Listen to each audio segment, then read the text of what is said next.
Somewhere in Australia today, someone earning $70,000 a year is sitting at a dealership, about to sign on a $55,000 car. They'll stretch the loan over 7 years, pay close to $15,000 in interest alone, and within 12 months that car will have dropped in value by thousands. They'll feel the squeeze every single fortnight. And the worst part? Nobody told them the real number they could actually afford. That's what this video is about. A clear dollar for dollar breakdown of how much car you can actually afford in Australia based on your salary using real 2026 data. Let's start with where most people go wrong. They walk into a dealership and the first question they hear is, what monthly repayment works for you?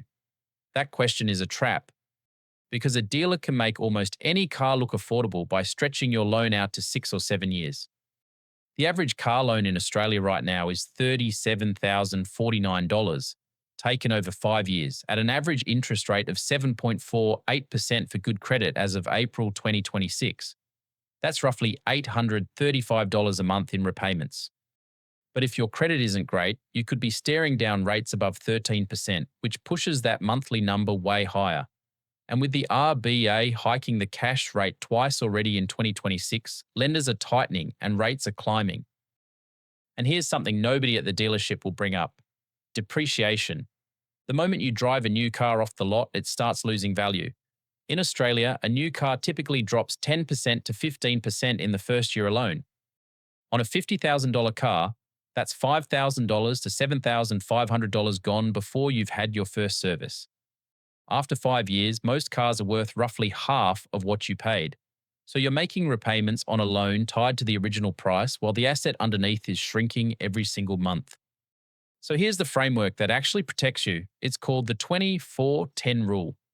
First, put down at least 20% as a deposit. Second, finance the car for no more than 4 years. And third, keep your total monthly car costs. And that means everything, including your repayment, insurance, fuel, rego, servicing, the lot, under 10% of your gross monthly income. The real cost of running a car in Australia right now averages over $340 a week according to the Australian Automobile Association. That's nearly $18,000 a year. Sydney is the most expensive city to own a car, peaking above $515 a week.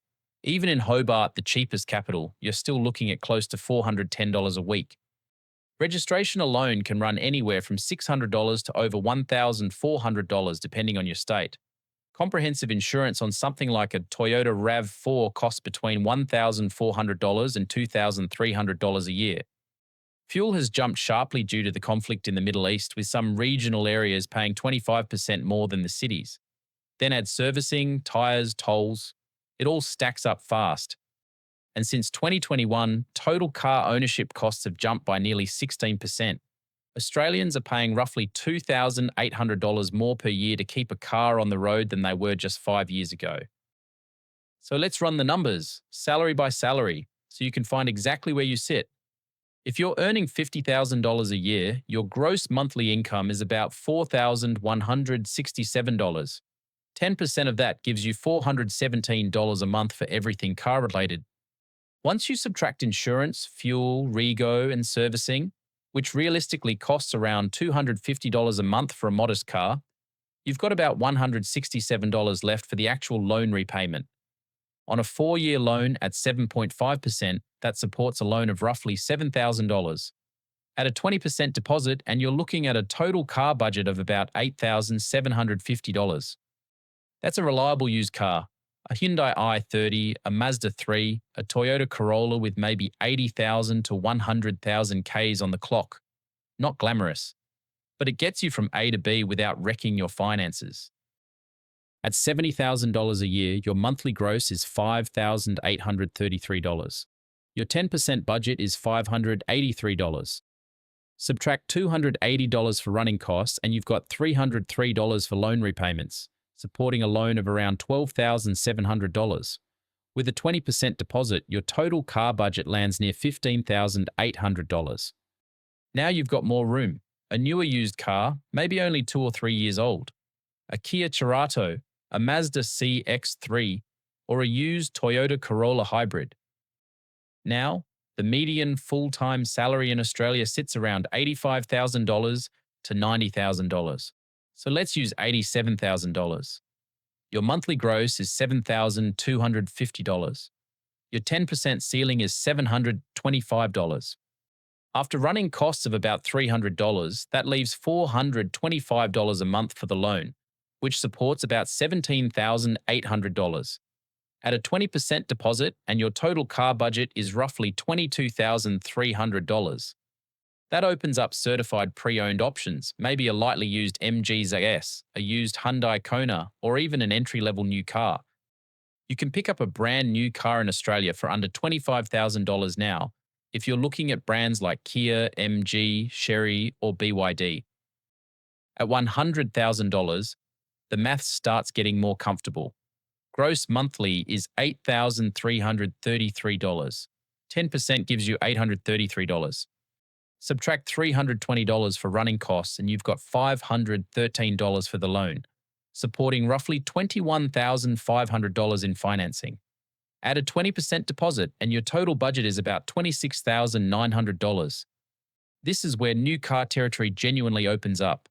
A base model Mazda CX-5, a Kia Sportage, or a Toyota Corolla Cross.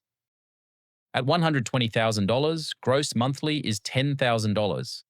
Your 10% cap is $1,000.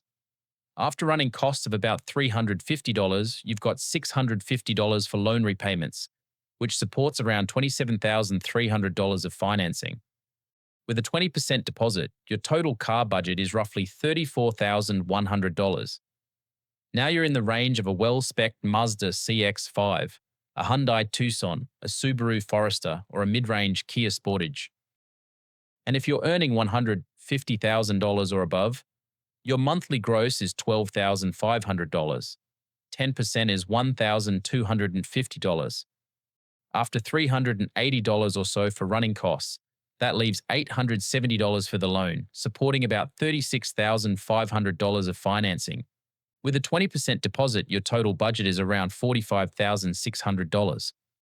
This is where you can start looking at a new RAV4, a Subaru Outback, a Hyundai Tucson Highlander, or even a base model Tesla Model 3.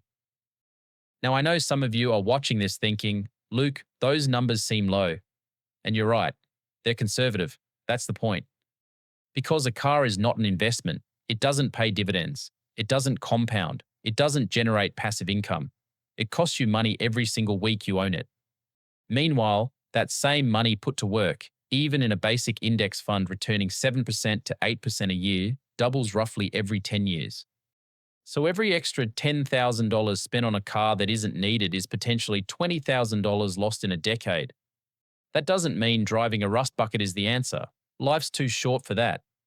But it means being brutally honest about where the line sits between a smart decision and an emotional one. Here's how to put this into action today. Step 1. Find 3 to 5 models that fit within the budget for your salary bracket. Step 2. Save until there's at least 20% sitting in a separate account as a deposit. Step 3. Shop around for the best car loan rate. Don't just go to one bank. Compare credit unions, online lenders, brokers. The difference between 6% and 9% on a $30,000 loan over 4 years is almost $2,000 in interest. Step 4. Map out the total cost of ownership before signing a single thing. Rego, insurance, fuel, servicing, tyres, all of it on paper.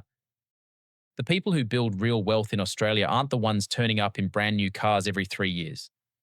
They're the ones who buy smart, keep their car costs under control, and funnel the difference into assets that actually grow. Property, shares, super contributions, businesses, things that put money back in their pocket instead of taking it out. So take 2 minutes after this video, open the calculator, plug in your salary, apply the 24-10 rule, find the real number. It might sting a little, but it'll be the first step toward a financial decision that still feels good 12 months from now, not just on the drive home from the dealership. If this opened your eyes, subscribe to the channel and hit the notification bell so you don't miss the next one. Thanks for watching, and I'll see you in the next one.